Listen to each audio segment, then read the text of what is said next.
জয়পুরহাটের মানসিক প্রতিবন্ধী এক কিশোরীকে ধর্ষণের মামলায় যাবজ্জীবন সাজাপ্রাপ্ত পলাতক আসামি লুৎফর রহমানকে গ্রেফতার করেছে যৌথ বাহিনী।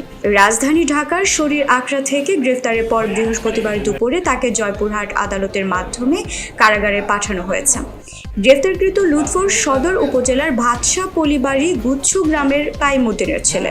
মামলার বিবরণ থেকে জানা গেছে, 2017 সালের 22 মে সদর উপজেলার ভাতশা পলিবাড়ি গুচ্ছ গ্রামের 13 বছর বয়সী মানসিক প্রতিবন্ধী এক কিশোরীকে ফুসলিয়ে নিজ বাড়িতে নিয়ে ধর্ষণ করে লুৎফর রহমান। এ ঘটনায় ভুক্তভোগীর ভাই বাদী হয়ে একই বছরের 23 মে সদর থানায় একটি মামলা করেন।